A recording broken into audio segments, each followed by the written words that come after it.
Hey, everybody. Welcome back to the podcast. I have decided that I'm going to do a two-part series for you. I did an in-person event last night for a new course I'm launching called Sugar-Free MD After Dark. And it is about women and desire and arousal and sexual health. Now that I'm menopause certified, I just think this is a huge area where we didn't learn anything, right? And so it's a bunch of stuff I wish someone had told me at 30 and 35 that I want to share with you. And for those of you who listen to the podcast strictly for weight loss, you're probably saying, Stacy, how does this fit into weight loss? And it does, because when we are feeling like there's something wrong with us, or we're not feeling sexy, or there's stress in our marriage because of a desire mismatch, or one of the dozens of other things that surround our sexual health and our arousal and desire and all the things as we get a little bit older and things change a little bit, it can absolutely increase bad feelings that are uncomfortable that we don't like and our overeating. So instead of turning to food, we're going to get real answers. You know me, I'm going to keep it as simple as I can, real speak.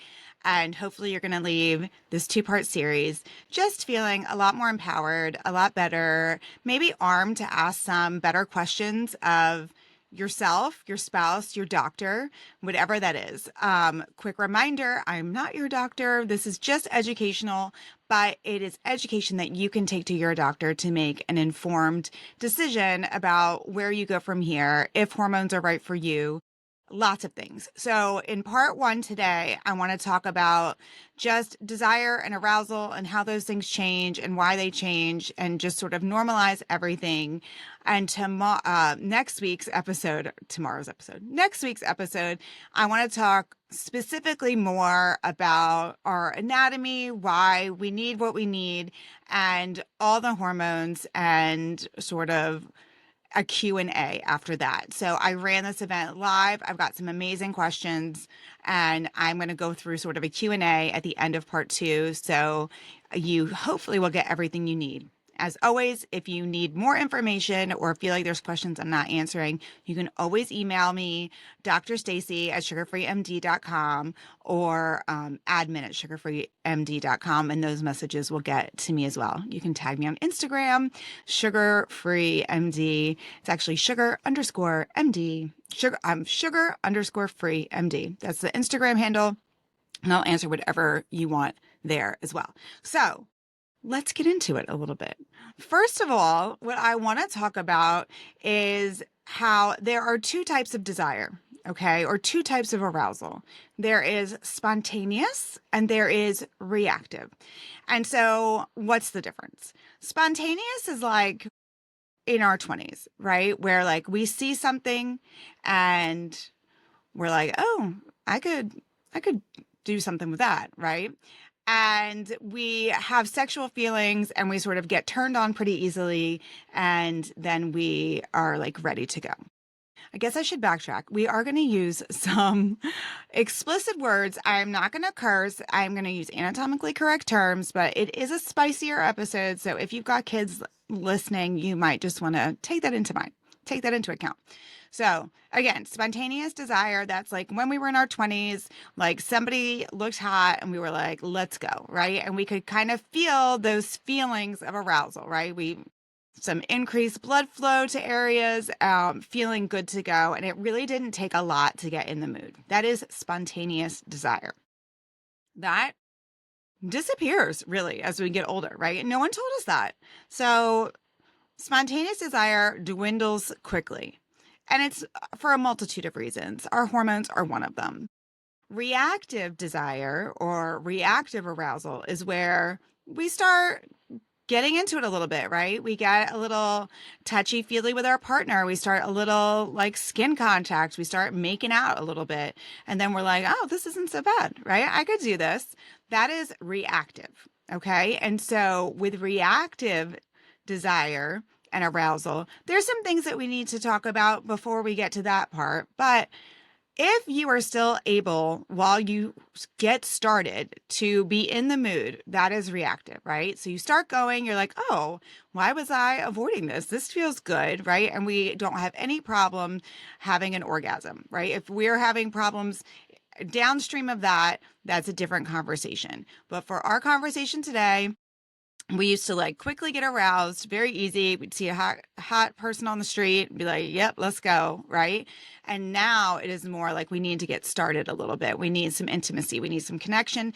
And once things kind of get going, we're like, yes, this is great. And we can have completion and an orgasm and no problems. Okay. So those are the two differences. I want to talk about, just the influences and sort of the multifactorial situation that goes into our sexual function as females, because it is not just that pathway, right? There's all kinds of stuff going on. So there's 5 domains, and I'll give you some examples from each one. So 1 is physiology. That's like our physical body. 2, psychology. That's our mental space, right? 3 is like our social, sociocultural, right? So what society's telling us, what culture has told us. 4 is our interpersonal relationship with our partner, or a new partner, or whatever that may be. And then 5 would be like context and environment.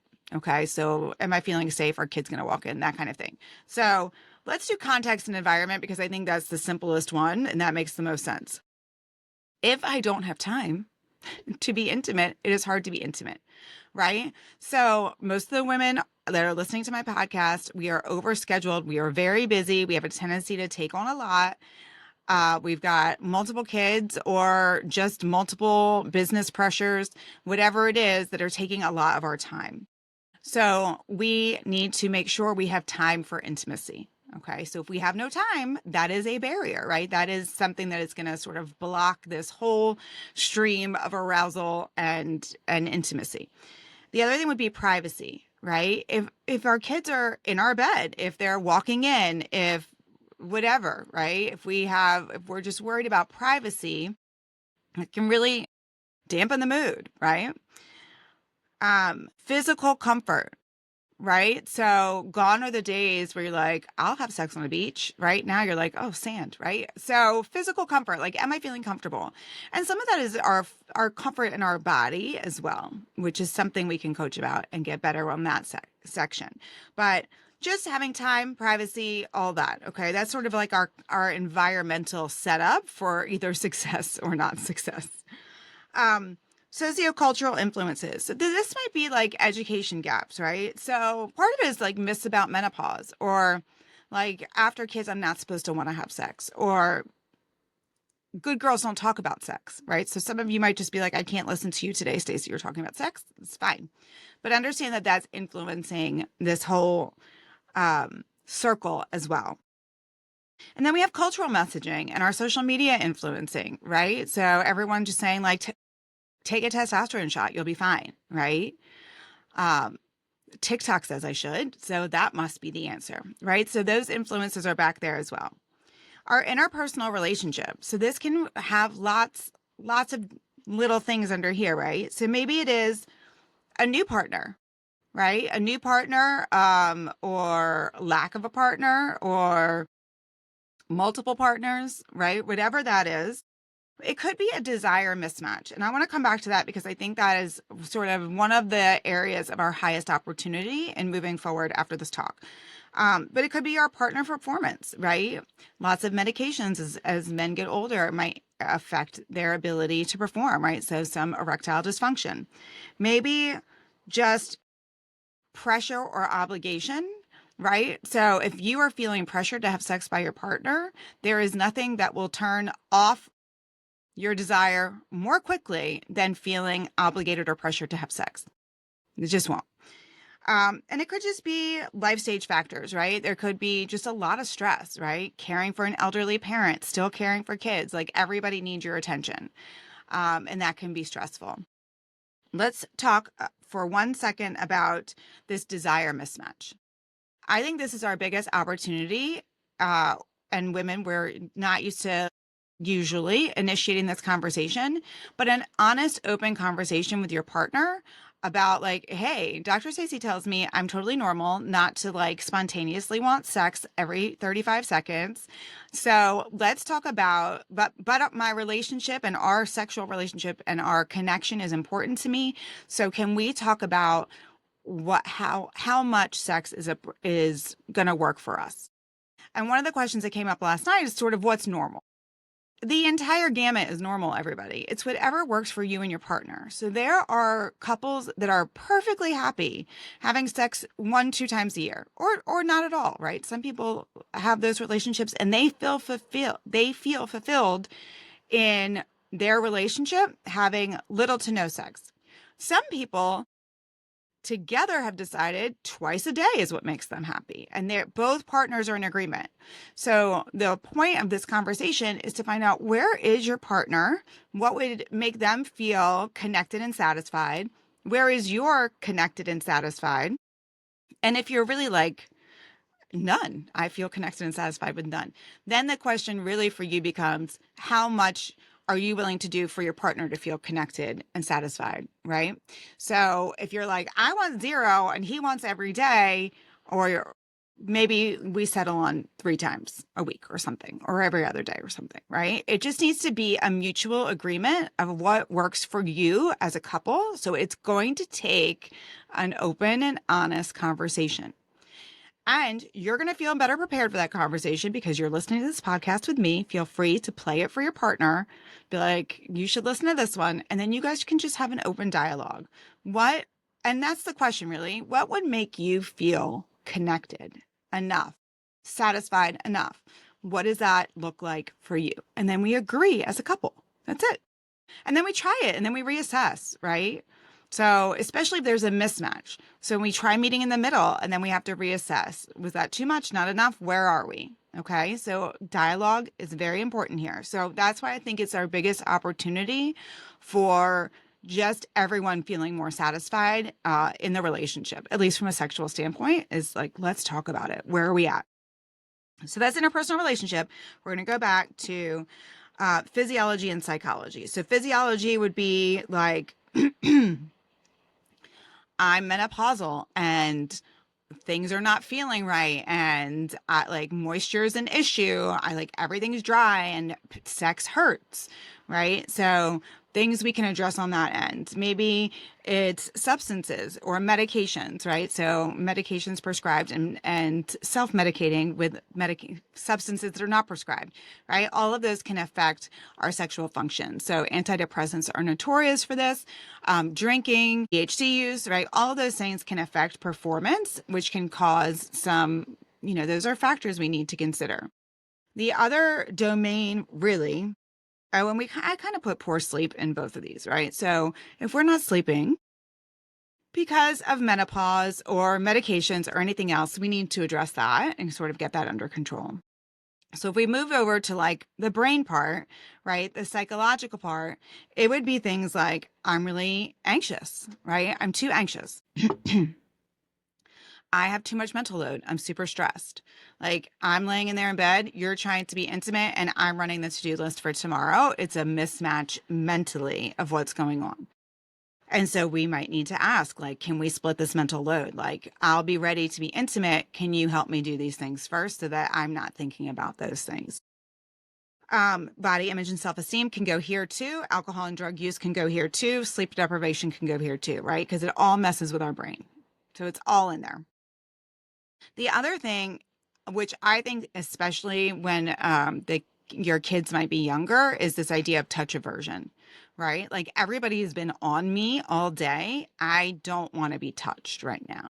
And so that can feel very rejecting for your partner, right? And so now, like, we've got all these mental things that are messing up our desire and arousal. And so we might just need to say, hey, I like want to be connected, but I need like no touching for the next 10 minutes, or I need to go for a walk and just like nobody be on me for a minute. And that's very fair. But if we've never heard of that, we don't know what's going on, right? Until I heard that term, I didn't really understand that's what I was feeling. So hopefully that'll be helpful. And then the other thing is, there's this thing that happens sometimes when we're being intimate where we kind of have this out of body experience, especially for women, and we call it like spectorating, right? And so we're watching and the most common thought that is pulling women out of the immediate interaction is this idea that I'm taking too long. Right. And so just be mindful, like if you're speculating, like go back in and just try and do some of the mindfulness stuff that I've taught you before, like be really in the moment. And just don't worry about it. Like take as long as you need. And you're going to take longer now than you did when you were 20, right? That's part of like our anatomy changing and our arousal and our desire changing is like blood flow is not happening as quick as it used to. So we're going to need a little more touching, a little more foreplay, a little bit more to get going. And so it is going to take longer, and that's okay. And you don't have to apologize for it. So if you find yourself speculating, thinking, I'm taking too long, take as long as you need, girl. It's fine. All right. So I think that you can see there are so many factors influencing whether or not we feel like being in the mood or feel like being intimate. Again, I think our biggest opportunity is just knowing that everything is fine and we are normal and this is okay. And that maybe are some conversations with our partner. The desire loop, right? So this is, again, going back to this idea that we have spontaneous arousal or spontaneous desire and this reactive. Okay. So what basically happens is instead of this immediate, intense, like out of nowhere, we have to have some incentives for wanting to be intimate, and so that's usually connection, right? And we want to have this meaningful relationship and feel connected to our partner, and we know that they might want to be intimate more than we do. So all these reasons that we're like, yeah, we should, we're okay, right? And it might not be like I'm hot for it, but we want the connection. So the next thing we have to do is like deliberately pay attention to the stimuli, right? So if you are getting like petted or you're making out, whatever, like don't be speculating, don't be in your mental to-do list, pay attention. Understanding I need all this to get going. So I need to be paying attention to what's going on. Then we have all these biological factors that sort of get in the way, right? So this is like, have I slept? Do I have medicine? All that, right? Things that get in the way. But then we get going. We have this appraisal of the stimuli. Like, this feels good. All right. Right. So we try and get back in the moment. This feels good. Okay. Then we've got we're in our brain. We got to let all that go. Then we start to have some physical response. Okay. And so we get some more blood flow to all of our important areas. Things start feeling good. And then we can continue on with our intimacy, usually reach orgasm, and then we feel satisfied. And then we have these other benefits and rewards, right? We get that connection and we just feel really close to our partner. Plus, it feels good to have an orgasm or nobody would, right? So we have that as well. So desire does not always come first, and that is okay. Okay. For many women, arousal comes first. So we might not want to do it, but once we start, we're like, this feels good. Okay. So that is, I didn't think I wanted it. I didn't have the desire, but I can still be aroused. So the arousal comes first, and then you're like, oh yeah, I remember why I wanted to do this or why I used to want to do this. It all feels good. I'm in. You can love your partner and still not feel spontaneous desire, and that is totally normal. And if you hear nothing else from the podcast today, that is what I want you to take away. It is totally normal not to feel spontaneous desire. That does not mean you don't love your partner. The fact that you're listening to this, and if you have a conversation, just shows how much you love your partner. It does not mean you don't love them just because you don't have spontaneous desire. Okay. Comfort matters. So if you are having pain with intercourse for menopausal reasons, we are going to go over hormones next week. There are things we can do, and we don't want to not do those things. Okay. Because if it hurts, our brain is not going to be like, yeah, let's keep doing that. Right. If it hurts, our brain's going to be like, no, I don't know. Shut it down. Okay. So if we are having painful intercourse for menopausal reasons, there are hormones and non-hormonal treatments that can help that. So we don't want to just ignore it and like fight through and think, oh, it'll get better. Don't do that. We're going to fix those things. Pressure kills desire. If you are feeling pressured to have sex by your partner, you need to have this conversation about desire mismatch and figure out a way around it. Okay. Planning intimacy does not make it fake. Actually, one of the easiest and I would argue most successful ways to handle this change in our desire and arousal pattern is just to plan for sex. Just plan for it. That way we take out like all those environmental factors like interruptions and timing. Just be like, hey, I know this afternoon we can both come home from work, afternoon delight. Like the song was written for a reason, right? So plan however many times, whatever, plan. And it's okay. That doesn't mean that it's going to feel less good. And it doesn't mean it's going to be less intimate. And it doesn't mean we don't love our partner. I would argue it shows that you love each other more, that you want to like deliberately make time to make sure that these interactions happen so that you have time to be intimate and connect. So I'll read a couple of examples real quick, and then I will let us go for this week because then we will get to more next week. But this would look like I'm not in the mood, but I'm open. I'm like, I could, right?